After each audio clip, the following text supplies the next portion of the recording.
the sinister truth behind my perfect life. I once had a life that everyone envied. A beautiful wife, two adorable kids, a sprawling house in the suburbs, and a high-paying job that seemed too good to be true. On the surface, I was living the American dream. Friends and family often commented on how perfect my life was, how lucky I was. But they didn't know the truth, the dark, twisted reality lurking beneath the polished veneer.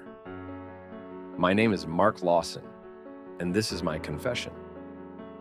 It all started about 5 years ago.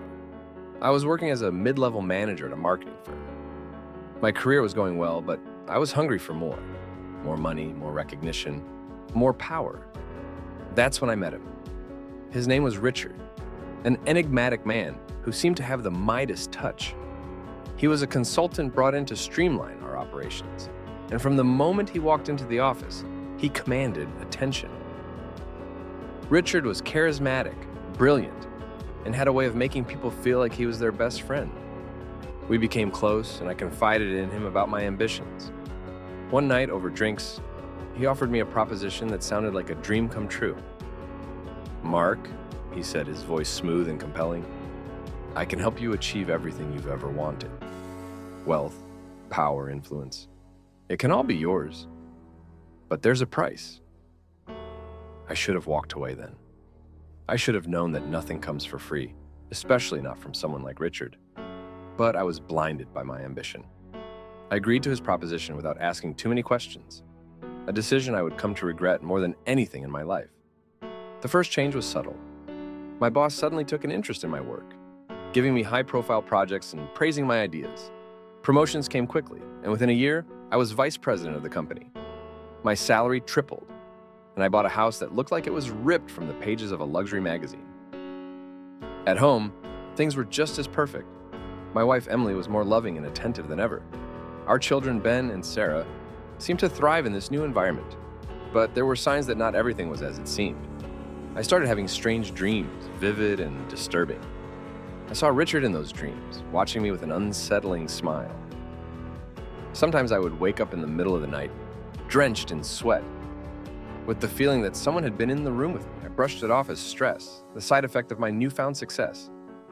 Then the accidents began. People around me started getting hurt. Minor injuries at first, but they escalated. My colleague John, who had been vying for the same promotion, slipped on a patch of ice and broke his leg. A competitor's office caught fire, destroying all their records. Each incident seemed like a stroke of luck for me, but I couldn't shake the feeling that something sinister was at play. One night, after another promotion celebration, Richard appeared at my doorstep. Emily and the kids were away visiting her parents, and I was alone in the house. He walked in without waiting for an invitation, his presence filling the room with an oppressive energy. "It's time, Mark," he said, his voice echoing in my mind. "Time for what?" I asked, my voice trembling. "To fulfill your end of the bargain." I felt a chill run down my spine. "What do you mean?" He smiled, a cold, predatory smile.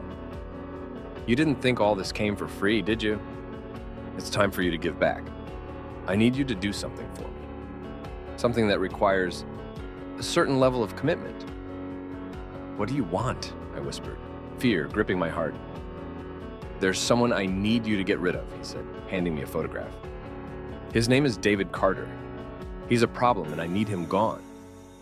I looked at the photo, my hands shaking. "You want me to kill him?" Richard's smile widened. "You catch on fast." "I can't do that," I said, stepping back. "I'm not a murderer." "You will be, Mark. If you want to keep everything you have, you'll do as I say." I spent the next few days in a haze of fear and indecision. I couldn't go to the police. Who would believe me? Richard had connections everywhere. I couldn't tell Emily. It would destroy her. I was trapped. Desperation led me to follow David Carter. He was a businessman like me, with a family and a successful career. Watching him, I realized he was no different from me. Just another man trying to make a living, unaware that his life was in danger. The night came when I could no longer delay. I found myself outside David's house, a gun Richard had given me heavy in my hand. I stood there, my mind racing, every fiber of my being screaming at me to run. But then I thought of my family, my children, and the life I had built. I couldn't lose it all. David came out, probably to take out the trash. He saw me and froze, recognition and fear dawning in his eyes. "Who are you?" he asked, his voice trembling. "I'm sorry," I whispered, raising the gun. The shot echoed through the night, and David fell, blood pooling beneath him. I stood there, numb, unable to move. I had done it. I had crossed the line. Richard's voice echoed in my mind. "Well done, Mark, well done." I left the scene, my heart pounding, knowing my life would never be the same. I tried to go back to normal, but the guilt was overwhelming. I couldn't look at Emily or the kids without feeling like a monster. The dreams became worse, more vivid, and I started seeing David's face everywhere. One night, unable to bear it any longer, I confronted Richard. "I did what you asked. Now leave me alone." He laughed, a sound that chilled me to the bone. "Oh, Mark, it's not that simple. You're in too deep now, and there's no going back." I realized then that I was his pawn, trapped in a game I couldn't escape.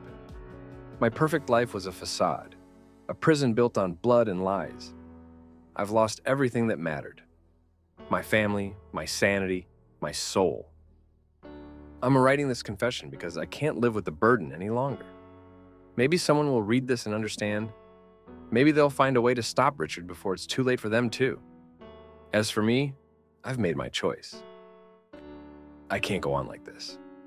By the time you read this, I'll be gone, free from the torment of my actions, but leaving behind a world that I've irrevocably changed. My name is Mark Lawson, and this is the sinister truth behind my perfect life.